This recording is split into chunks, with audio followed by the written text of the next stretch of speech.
I really hope these mirrors aren't broken.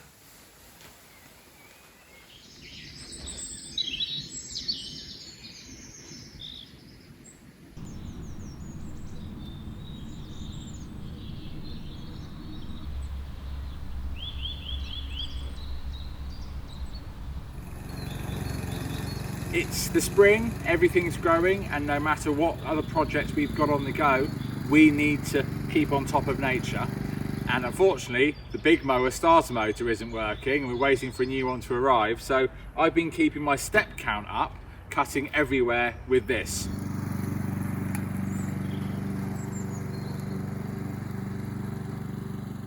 Hey everyone, welcome to another episode of Chateau Life. And if you haven't seen this channel before, we're obviously renovating an old chateau.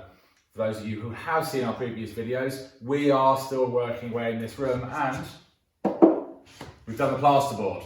So it's time to do the next stage, which I'll show you in a minute. But if you haven't already subscribed to this channel and you like seeing videos about day-to-day chateau life, but more importantly, how bringing them back to life with the work that goes into it and renovating it all ourselves, please do think about hitting the subscribe button below the video, and after that, hit the bell button so you get notifications as and when new videos come out. Anyway, let's take a look at the room. So here are the walls, which we have now plasterboarded due to the old and terrible plaster. And up there, Angelina is onto the next stage, which is the jointing and taping. Hi everybody! So let's have, I was going to show you a couple of other areas. So in here in the window reveals, these were really bad, I'm sure you remember. And this was one of the corners which was also fairly terrible. And now you can see the first layer of the jointing, and that's, it's how many coats? 2, 3? We've got to do 3 coats of the jointing tape. So let's see how that's done. So I'm in charge of the plastering. As I discovered last year, I'm pretty good at it, and I was really surprised. This is different kind of plastering. You do apply a lot more, and previously I've only done hairline cracks.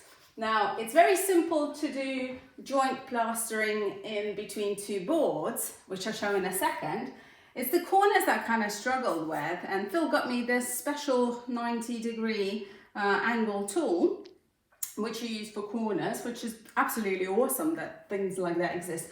But also I've been sort of exploring how to do the corners properly, as it is the most trickiest part.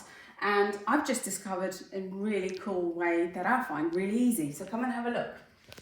So what I've managed to do is use a really narrow trowel and dab them on along, and then use my 90-degree tool and literally just slide it through, make it as neat and smooth as you see here earlier. This also removes any excess, so it's just as good as when you silicone things. So let's give this a go.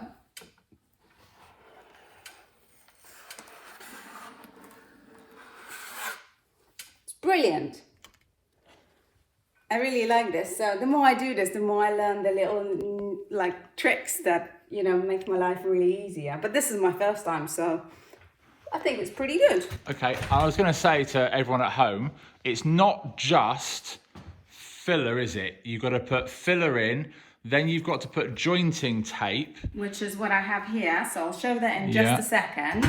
And then we've got to do another layer on top of the jointing tape, let that dry for 24 to 48 hours. And then another 2 layers with 24 hours in between those. So all in all, it sort of will take you 3 days, maybe longer, depending on how cold the conditions are. So, you know, this can take, you know, up to a week, which it isn't a fast job, to be honest. But you know what? It gives me time, because this is a one-person job, and you're better at this than me. Yes. It gives me a chance to go and do other things which are needed to do, because work never stops in the chateau. Yeah. All right, so I'm going to finish this corner, and I'll show you exactly how I do the taping. So having watched many YouTube videos of how to do this, this is how it's done. First of all, we apply the plaster into the joints and crevices like so.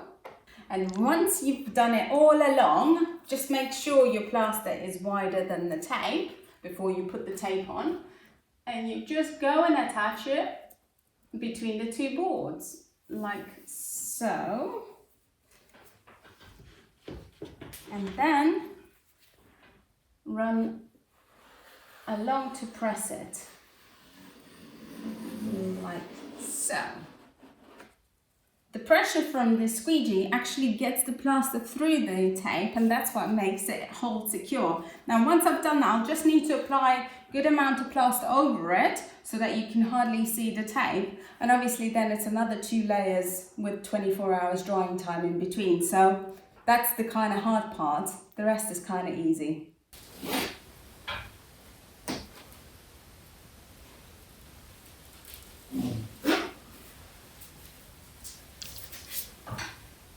So the first one's done, the tape is in, I'll leave that to dry.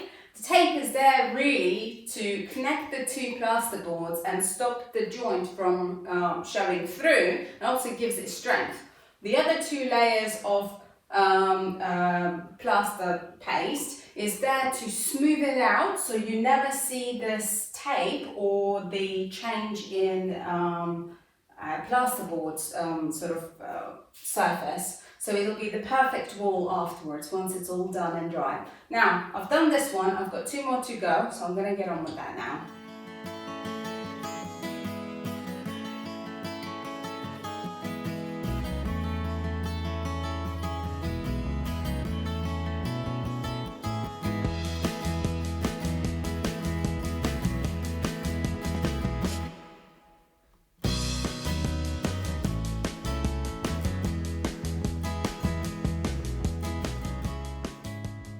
This job is really easy, and you'll be surprised how easily it is for you to do yourself at home. Now, any women out there, or indeed men, if you want to give a go at this, you'll be surprised how good you are at this.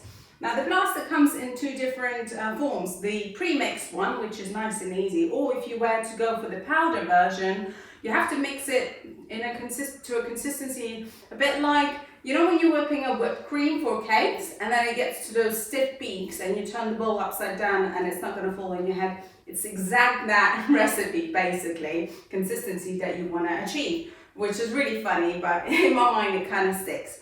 And obviously to do this job properly, you need a few correct tools. And with the correct easy tools, you'll be able to complete this job very, very easily and to good professional standard yourself at home. I'll show you the few different tools that I have here. Now, the most enjoyable I like to use and most actually used is this one. And it's actually a flexible one, whereas the rest are actually hard. You know, they don't really bend. So these ones come in a variety of sizes, and you need different sizes so that, you know, there's small cracks and bigger and bigger and bigger.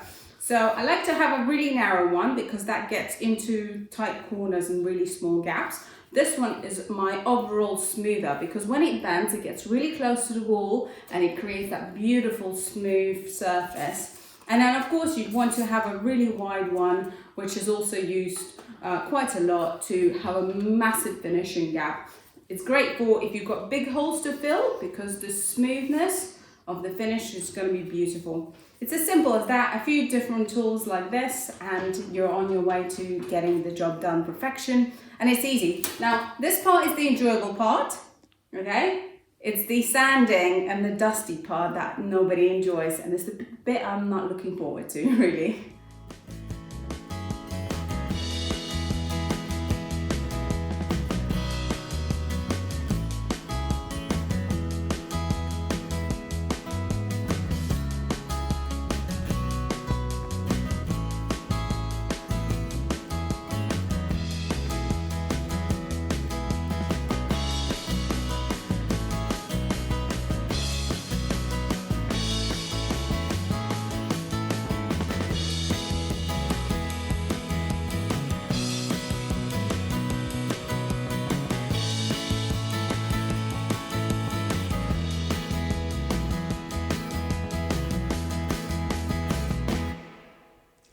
It's the next day, and this is how far I've managed to get to yesterday.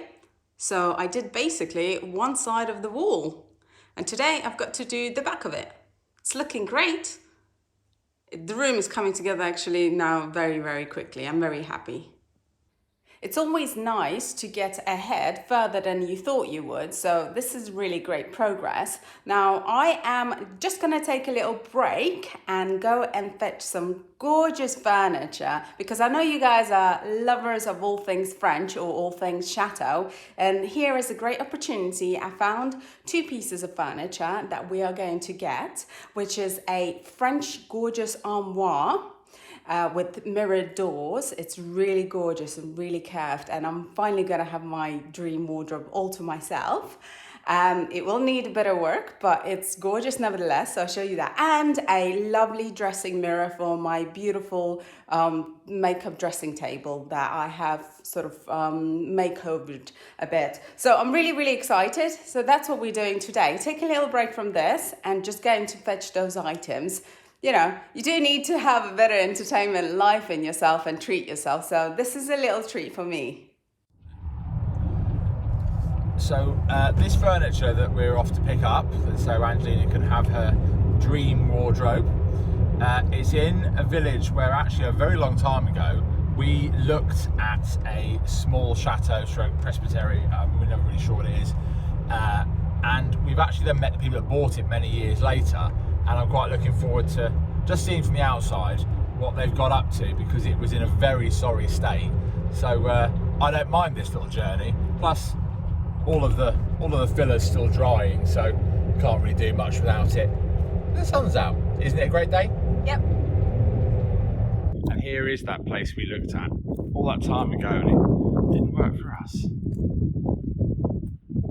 But it's a beautiful place nonetheless. There we go. Can you see it peeking through? Pretty, isn't it?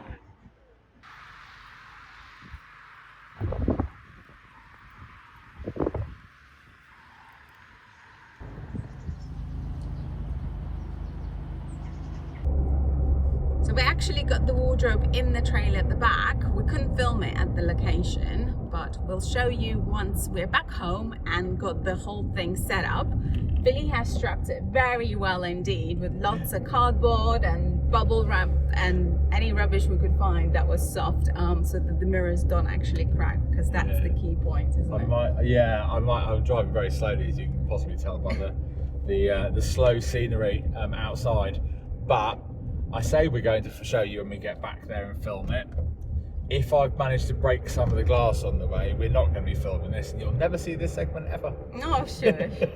But yeah, on a serious note, it's all about the mirrors, really, to be honest. The carving is great, and there's a lot of gorgeous carved furniture out here in France that is French gorgeous for any chateau.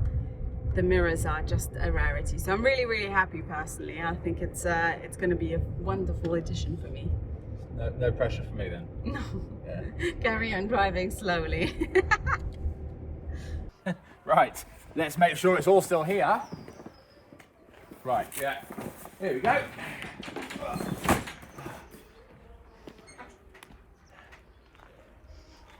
Flat pack wardrobe. Yeah, flat pack French wardrobe. Isn't it gorgeous? Well, you can just about see some design detail. Sadly, some of it has been cut off, but it still makes it a very beautiful piece. Now, yeah, I was going to say, one of the really common things for everyone, so if you come across when we're allowed to travel and come out to Brocante, you'll see lots of these around. Some, you know, and this is actually done quite well, where it's actually been cut off so it doesn't look too different from what it should be. But one of the common things that happen with these is they're cut really badly at the top because they wouldn't fit in the rooms that people wanted them when they bought them second hand. So it's really difficult to find a wardrobe, or sorry, armoire, that not only either has it done quite well, like in this instance, or has its full original top. What do you call them? A quiff? I just call them a fringe, I don't know. But the top bit. I call it a quiff, like a hair quiff. All right, well, let's get it out. Make sure that the mirror is all good and put it together so that everybody can see how beautiful it actually is. Yeah, let's fingers crossed for the mirrors because they're under that bit. They're hidden at the moment. Yeah, they're right at the bottom with lots of bubble wrap in between, so we try to do our best. Yeah, you know what? I'm now paranoid that while taking some of the straps off, I'll trip and fall on that and break everything. Because that would be a rather bad end to the slow day. So this wardrobe was picked up for a really great price because it's a bit of a project, and by that I mean it probably needs gluing, a bit of tightening, looking after TLC, and most importantly treating for a bit of woodworm, which is kind of the, you know, a natural thing you'll come across here in France. So I am gonna clean it up a bit, and I've got some chemical here for the woodworm, which I'm just gonna brush on. So that's step one, and that'll be good base. Afterwards, I'm not really sure what I'll do with it, but it looks beautiful as it is. So these holes that you see over here, these little ones, are the telltale sign of woodworm. Now, I'm unsure if it's active woodworm or not, but either way, I'm gonna treat this first. But the telltale sign is that at the bottom on the floor, you'll see little light wood dust, basically, which is the little maggots eating away at the wood, and then obviously the droppings come out here. So I don't see any here, so hopefully it's gone, but either way, I'm gonna treat it. It's really easy. All you do is literally paint this liquid stuff off. It's a chemical that will stop them from reproducing, and hopefully that will kill them off.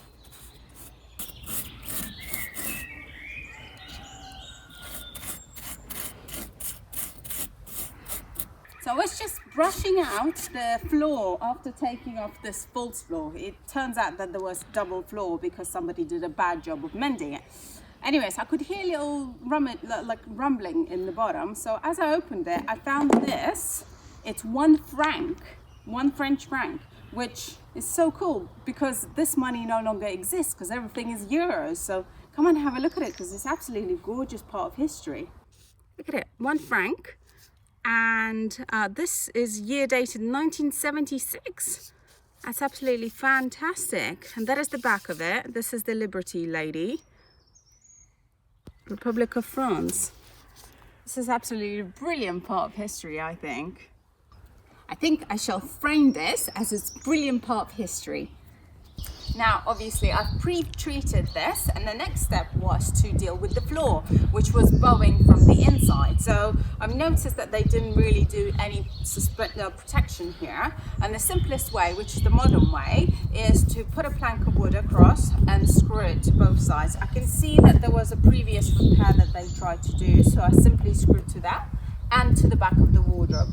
So no one will be any wiser. So that's nice and straight, and that gives it really good protection for all the heavy things that will go inside it. So we finally put the wardrobe together as the next stage, well, rather loosely, because we think there is definitely something wrong with the backboard. And what it is, if this is completely flush, this top part, we notice that there's quite a bit of a gap at the bottom, and it does look like this piece of wood has snapped or broken off in the past, as it's rather uneven. So we're going to glue this by taking the wardrobe apart, glue this part, and Philly is going to get me plywood and he's going to fill that bottom part in so that it's a perfect piece, because I don't really want spiders crawling into my wardrobe.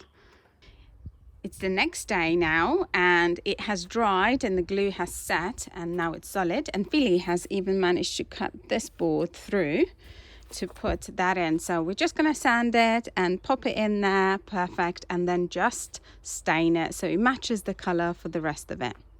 Well, here is the backing in situ in front of the chateau, and you can see it fits perfectly.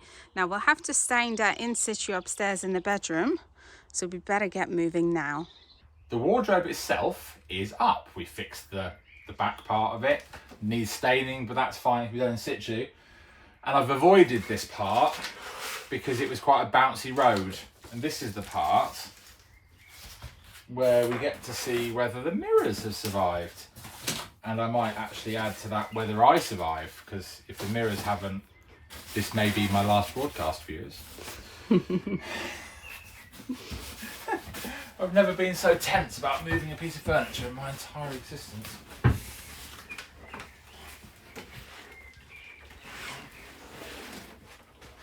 Yay! Okay, that's one. Side is good.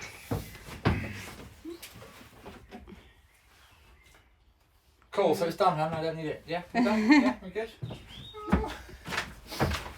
Next side. As you can see, we put a lot of padding into this. Oh no. No, I know you didn't. You're joking. Come on. See, I knew it. I can tell by your tone of voice. Good try though. Right. Oh, look how gorgeous they are. Look at this. Okay, let's get them up onto the wardrobe because everybody, including me, want to see the full beauty of it. I want them up on the wardrobe so they're no longer my responsibility.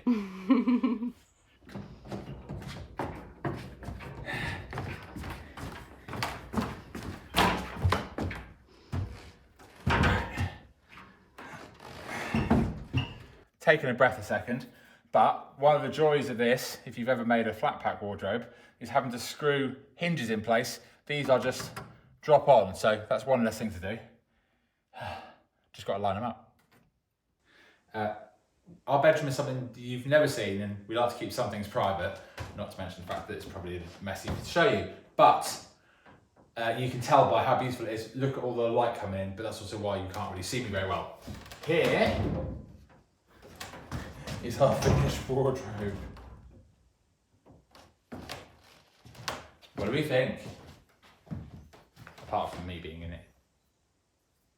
It's absolutely gorgeous. Worth the 6-year wait, I think, for me. I can finally have a chateau-worthy wardrobe here, so I'm really, really happy. Thank you, Philly. No problem. Let's show them all the view out of our bedroom, though, because it is beautiful. Yeah, but wait, let's have a look at it in more detail. 1 second. So these mirrors here are beveled. So that's really good because it shows me it's original rather than insert purchased. And then with beveled is quite expensive as well. So I love this carving here. And obviously we mentioned the top, which has been very neatly actually cut off. I love the bit here in the middle as well. It's quite nice carving and lovely corner additions over here. Absolutely stunning. Great work over here. Here's the lovely legs as well. I think I'll do a little golden touches to this at some point. I'm not sure what I'll fully do. I love this piece in the middle. It's very nicely done. A lot of love and work has gone into carving this. So the only thing that's missing is this here. There's no handle. I think there's supposed to be a handle, but it's clearly been cut off. So I have some lovely filigree detail metal plates, which I will look through and see which one fits. So that way I'll be able to open this wardrobe, but it's nice. Here's just some of the lock plates that I have collected. Of course, I can make a plaster mold, but seeing as though I have metal ones, I'll probably keep. Here's a handle option. This isn't actually the serpent design. That is for this wardrobe. So it's supposed to have that quiff serpent design on top that's missing. Or I can have this bigger handle. And of course, I could also have these long, beautiful filigree lock overlays as well. I quite like this one. So yeah, there is plenty of choices, and these are something that I've been collecting for quite a while, just so that I can add a lovely piece of touch to any furniture around here. So we have a bridge right outside with the boat on the left, a fish fountain on the right, and a back garden view, which is very nice and peaceful. Lots of birds chirping in the background. It's a really nice way to wake up. What a lovely place to watch the sunset from bed. And as always, a special thanks to our VIP tier patrons. If you'd like to become a patron, then simply head over to the link in the description. That will open the page with all the membership levels. You can read what each tier level offers. Also, a special thanks to anyone who buys us a coffee. Again, the link would be in description comments. And if you'd like to buy us a coffee, head over to the link to buy as many coffees as you'd like and leave us a message. We love reading all the comments sent to us with the coffees. And if anyone wants to follow us on Instagram or Facebook, the links are above now. And lastly, just thank you to everybody for watching our videos, especially those that let the ads run and help us with the little bits of pennies that add up for the channel. Thank you so much. See you next week. If you like this episode, then don't forget to subscribe and check out the other episodes suggested coming up on screen now.